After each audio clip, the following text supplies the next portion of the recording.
Lipton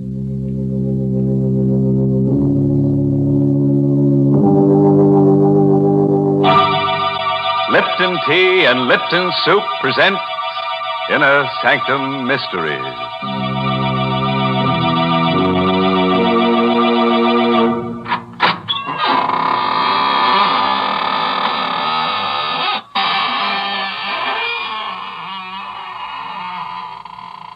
Good evening, friends of the Inner Sanctum. This is your host, welcoming you in through the squeaking door. Come in, see my latest collection of corpses. I've dug up some very interesting pieces, but of course I had to pay a stiff price. This petrified man, for instance, he's over 100 years old. They found him in a forest. That's right, aged in the woods. My goodness, do you expect folks to believe nonsense like that? Oh, but it's true, Mary. Look over here at this artist model. The last time she posed for a sketch, she was drawn and quartered. The artist wanted to paint her with her head in her hands, but he didn't have the nerve to axe her. So he sawed her in half. What an imagination you have. You don't believe me. All right. I'm not going to show you my corpse collection anymore. This is the last time. Well, I don't believe that either. But talking of last times, folks, this is the last time on Inner Sanctum that the Lipton people are offering to send the ladies that special sterling silver medallion. Yes, ladies, this is your last chance to own a really lovely piece of jewelry without spending a lot of money for it. Now, let me describe the medallion to you. It's made of solid sterling silver. It's about 1 inch in diameter. Yes, and it's decorated with the Chinese symbol for good luck. You can wear the medallion as a necklace or a choker. You see, it's hung on a narrow black rayon satin ribbon. Or if you wish, you can simply add it to your charm bracelet. And here's how you get this handsome medallion. Listen, just send 25 cents and the box top from a package of Lipton's, the tea with the brisk flavor, to Lipton Tea, Box 92. That's Box 92, New York City. All right, friends. Better write that address down on a dry piece of paper. Why do I say dry? Because everything will be wet by the time we're through here. Wet with gore. Tonight's story is called Dead Man's Debt. It's an original radio play by Robert Newman. And our star tonight is Joseph Julian, who plays the role of Danny. The corner cell in the courthouse jail. Stone walls, stone floor, and a hard cot. Lying on the cot, huddled under the blanket, is Danny Gorman.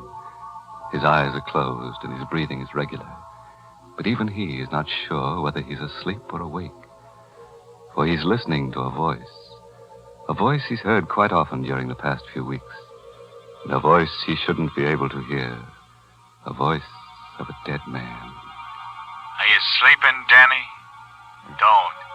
It's a waste of time. A real waste. You'll be sleeping for a long, long time, very soon. When you're dead like I am. No. Yes, Danny. Did you think you were going to get away with it? You won't. You'll pay. And soon. No, I said no. Shut up, will you? What's the trouble in here? What are you making all that racket for? What? Better pull yourself together and get moving. Waiting for you downstairs, court's in session. All right, don't rush me. I'm coming. I'm not rushing you. Sure glad to be rid of you. Glad you won't be coming back here again. What? What do you mean? They'll wind up your case this morning. Hand down a verdict before lunch. 2 to 1, they do it without leaving the jury box. And 10 to 1, it's guilty.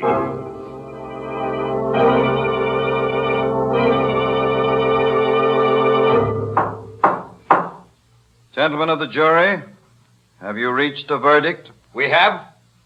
Prisoner will rise and face the jury. Go on, Danny. Stand up.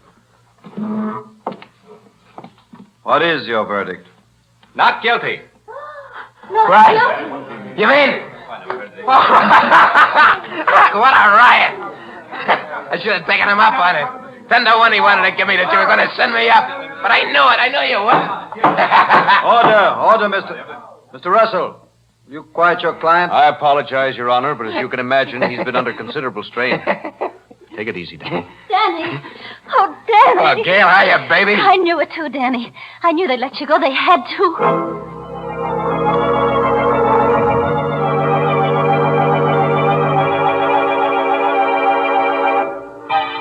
you don't mind coming here to celebrate. It's not very fancy, but, well, this is where they picked me up, put the cuffs on me. I'm kind of sentimental about That's it. perfectly all right. Here's to you, Russell. You did a swell job getting me off. Well, thank you. I had probably done better if I didn't have a conscience. How come? I was assigned your case. I had to defend you. And I did the best job I could. But it was a little hard to put my heart in it when I knew you were guilty. Not of the murder you were charged with, but another one. What? If that's supposed to be funny, Mr. Russell. It's not, Gail. Danny was charged with the murder of Carson, a well-known jeweler, whose body was found a few miles from his country house. Danny was seen in the vicinity in the company of Stack Allen, a man with a long criminal record. Now, if you remember, there were just 3 things that saved Danny. 1, the fact that Carson was thought to have a valuable diamond on him. Danny didn't have the diamond, and it hasn't been found yet. 2, Carson was shot with a .45. Danny's gun was a .38. And 3, Stack Allen has disappeared. Now, on the basis of these 3 facts, I was able to convince the jury that it was Stack who killed Carson and took the diamond. And, as a matter of fact, that's what I think did happen. Well? The DA made one mistake. He charged you with a wrong murder. I don't believe you killed Carson. But I do think you killed Stack Allen. That's ridiculous. Danny, tell him it's not true. Tell him. Shut up. What are you going to do about it? Nothing. I'm not a policeman. I'm an attorney. You're lying. No. You see, basically, I have great respect for the law. I believe that even though it sometimes makes mistakes, it generally corrects them. I think it'll catch up with you. In the meantime, well, there's the matter of my services. Since I saved your life, I figure you owe me a good deal. Don't worry about that. I'll pay you. Yes? How? Never mind that. I said I'd pay you. You don't have the money now. I know that.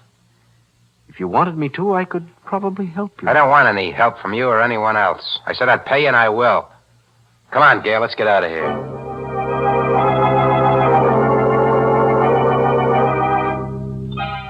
Are you sleeping again, Danny? That's a mistake. A waste of time.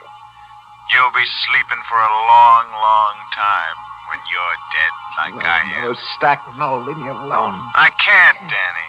Not until you pay for what you did to me. And you will pay for that. And soon.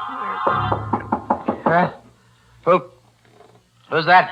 Who's there? It's me, Danny. Gail. Oh. Okay, just a second. Hello, Danny. Hey. Starting to get a little worried about you. You all right? Sure, I'm all right. What is there to worry about? Well, it's been a week since I saw you. I've been hearing things. That you were hanging around with the old gang again. With Frankie. So what?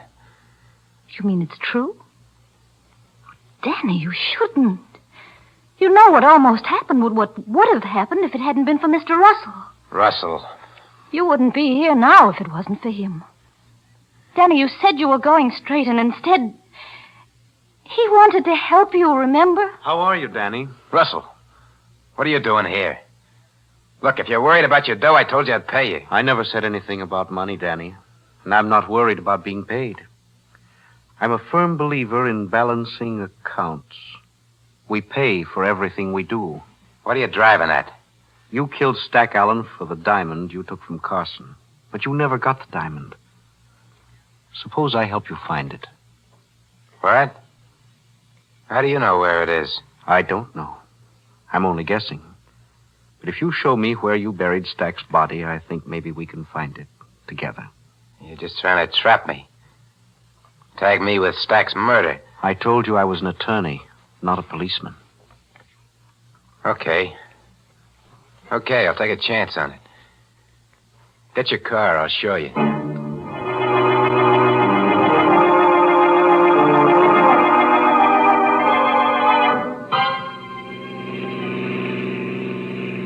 Go easy now.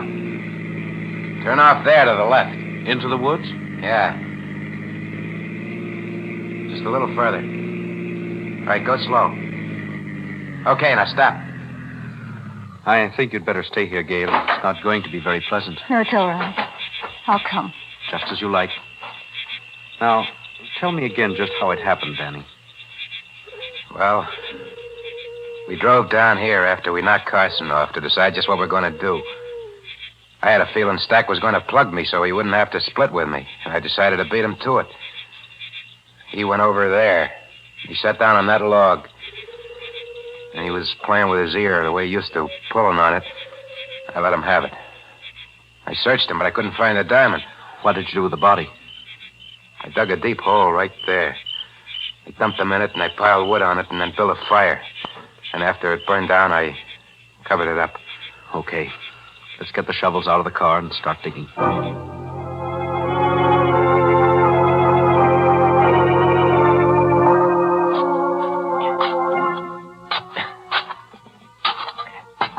Hey, my shovel hit something. I think it's him. Gail, will you go back to the car? No, I'm going to stay. I just won't look.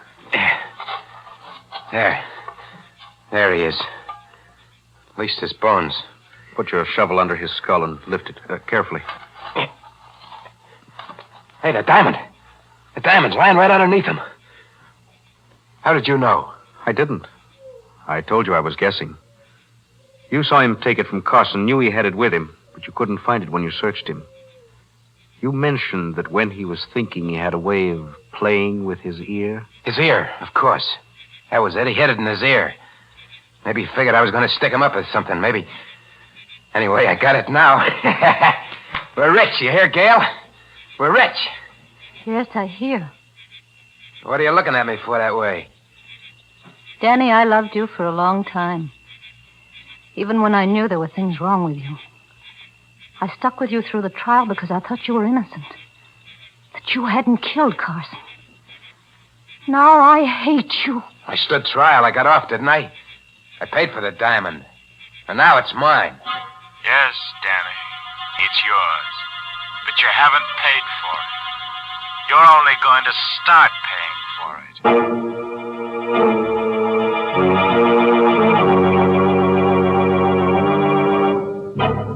There's our friend Mr. Bones again. You know, I don't mind his talking from the grave, but I wish he'd stop heckling Danny and not sound so much like a bill collector. After all, he didn't do so badly. He not only got buried, he got cremated, too. Yes, he paid the penalty for his crime. Yeah, but what right has he got to be so moral after he's dead? And so vain, too, wearing a diamond in his ear. Next thing you know, we'll see a skeleton walking around wearing a Lipton sterling silver medallion. That will never happen, I assure you. Is that so? Well, let me tell you about a skeleton who could fly. Now, stop. That's enough. You let me tell you about a real flyer, an American pilot, whose life was saved by the original of that sterling silver medallion that the Lipton people are offering to the ladies. Now, listen, folks, because this is a true story. It seems that a year or so ago, an American flyer had to bail out over enemy territory. Fortunately, he was rescued by Chinese guerrillas, and they gave him a medallion with Chinese letters on it. They said that this medallion would bring him safely through the lines. Well, he did get through, and only then did he learn that the letters meant good luck in Chinese. Now, there's a story to tell your friends when they're admiring your sterling silver medallion on its narrow black rayon satin ribbon.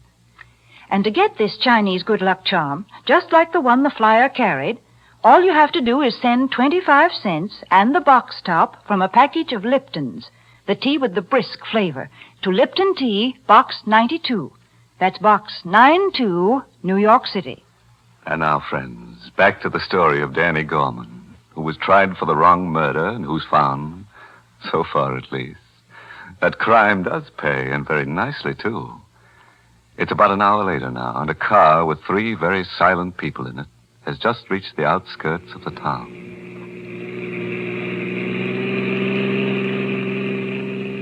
What's the matter with you two, anyway? What are you sitting there like a pair of mummies for? Why don't you say something? I said everything I had to there in the woods, Danny. I've got nothing to say. No, nothing at all. I'm trying to pull a lily act now, Russell.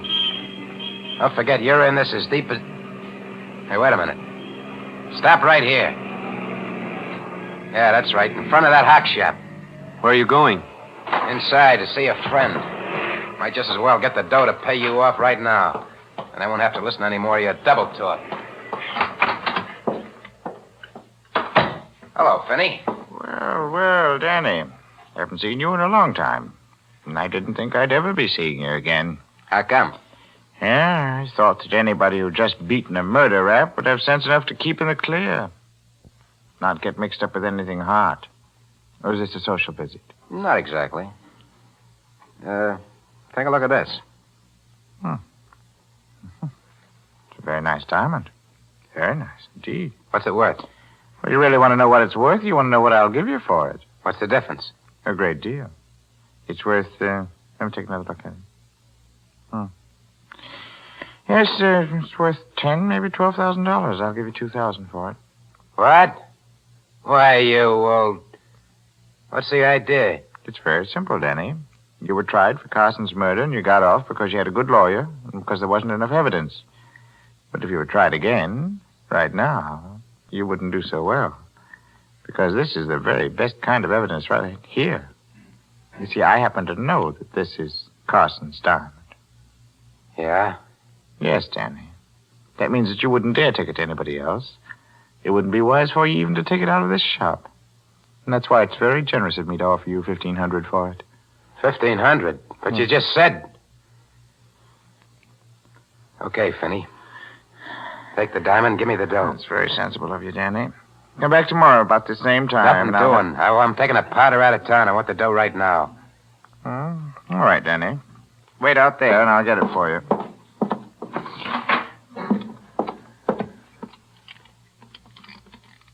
$7,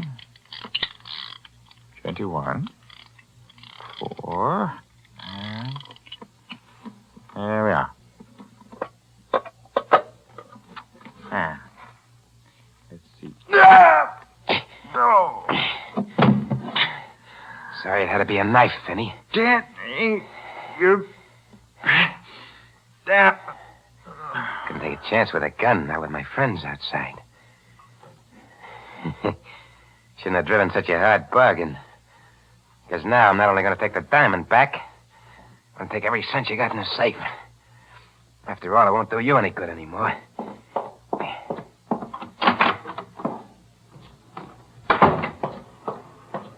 All right?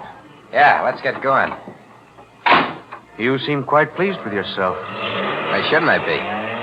Get rid of the diamond, and I finally got my hands on some real dough. I can pay you off now. What do I owe you? I told you, Danny. A great deal. Your life. Okay, don't build it up. What do you want in cash? I never said anything about money, Danny. There is something I want. When the right time comes, I think I'll get it.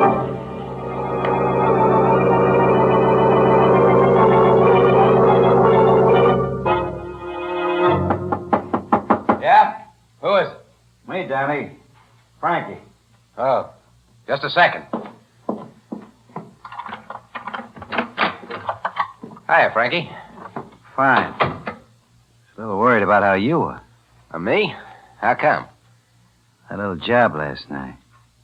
Said you wanted to get in on it, then you never showed up.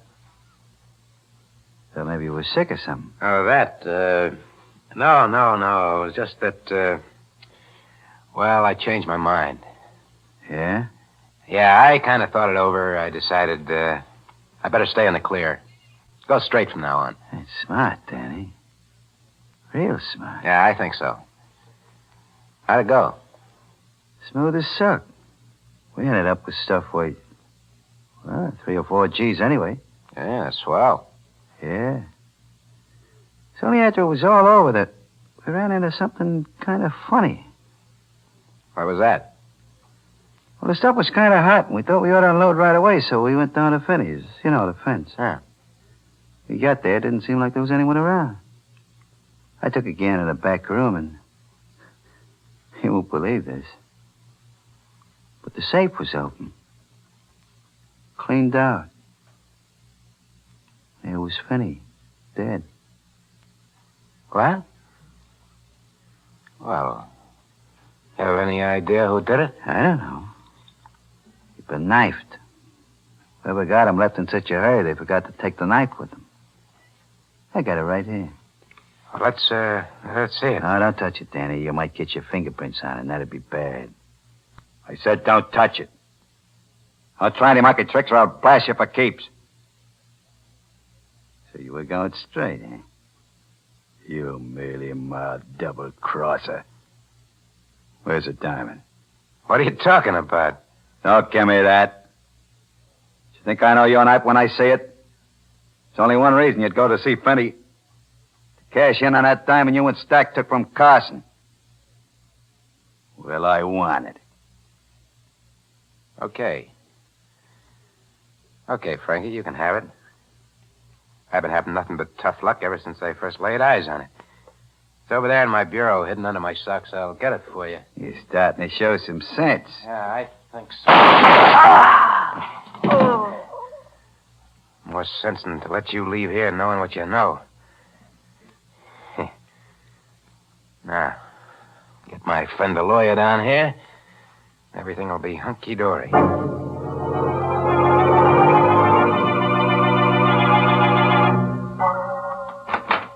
Well, you sure got down here fast, Russell. Hey, what's the idea? Bringing Gail with me? I thought she might be interested in anything you might have to say to me. You said something about another case? Yeah. Look over there, in the corner. Oh. Frankie? Frankie Ring. And he's dead. You killed him? Yeah. It was self-defense. So he came down here to get me to go out on a job with him. I told him I wouldn't, that I was going straight, and he pulled a gun. There it is in his hand. See? I got my own rod from the bureau, and, well, that was that. Sound okay? Fine.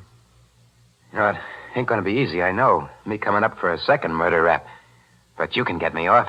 I got plenty of dough this time. I can really pay. The thing is, what do we do first? We don't do anything, Danny. There are a lot of things you can do. But my suggestion is that you call the police. Give yourself up. What? You mean you're not going to take this case? No, Danny. Why not? You fronted for me the last time. Yes, Danny, and I told you why. I was assigned the case, couldn't turn it down. Besides, you were being tried for the wrong murder. But this time it won't be the wrong murder. It'll be the right one. This is the one I said was finally going to catch up with you. I see. Is your car downstairs by any chance? Yes, why? I'm starting to feel a little restless. Let's go places. Go ahead, march. Danny, what are you going to do? Are you kidding? You know about Stack and about Freddie. Somehow I don't think I'd sleep so good knowing that you knew. Besides that, there's one more you don't know about, Finney. I got him yesterday while you were waiting in the car. After your first three, they started to come easy, even dames. We're going to take a little ride together. But I got a feeling we're not all of us coming back.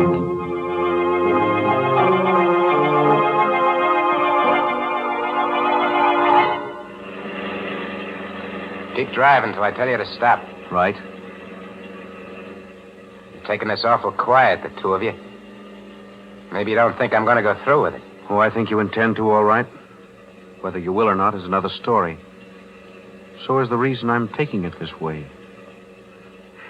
Maybe this is as good a time as any to tell you a few things.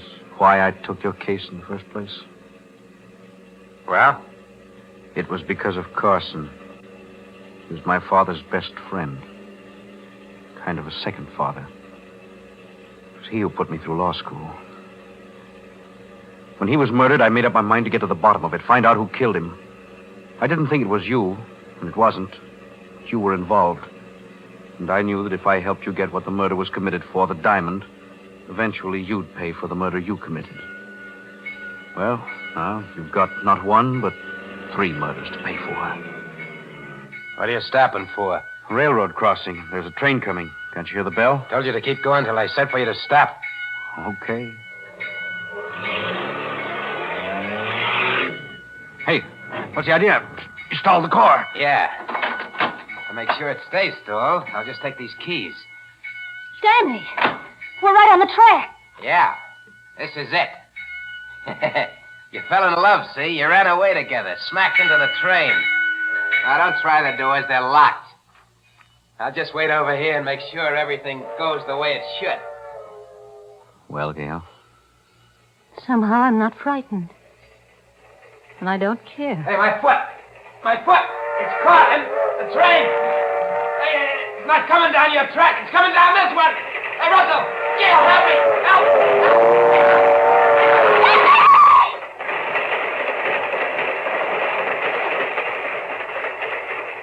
Danny. Yes. He was on the wrong track. Then he'd been on the wrong track for a long time. John, what was it you said before about why you took the case? Was it true? Yes. But you always talked about payment, about something you wanted. I wanted justice. And I also wanted something else. Someone Danny had at first and then lost.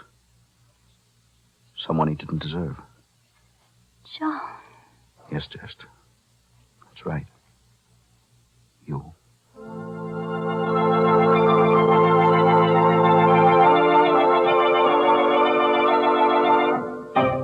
Say, what is this anyway? Inner Sanctum or Love's Old Sweet Song?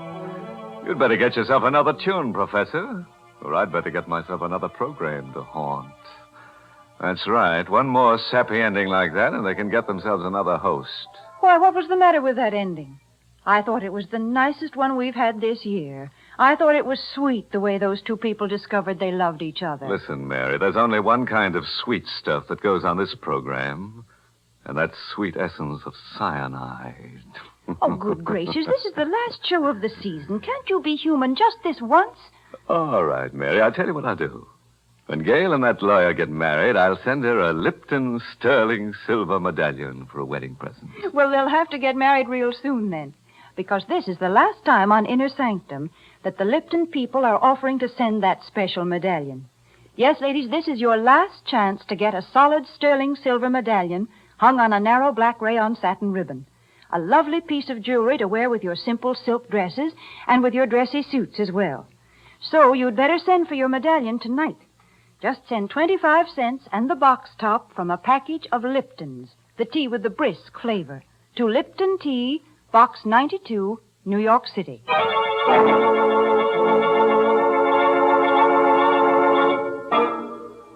And now, a word of advice, friends. Don't let tonight's story, all this business about dead men's debts, prey on your mind too much. If you should wake up at about 2 in the morning and hear strange footsteps coming up the stairs toward your room, don't worry. It won't be a homicidal maniac. It will probably be the ghost of a bill collector coming to collect IOU. By the way, this month's Inner Sanctum mystery novel is Lay That Pistol Down by Richard Powell. Well, now it's time to close up shop until the end of August. Much too hot to go around murdering people. And down at the morgue, everybody's planning to stay on ice for the summer.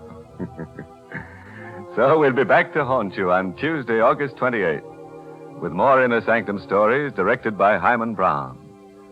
Better have that date tattooed on your chest. Tuesday, August 28th.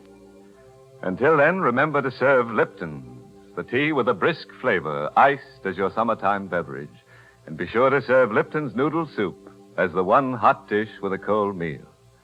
And now it's time to close the squeaking door. So, good night. Pleasant dreams.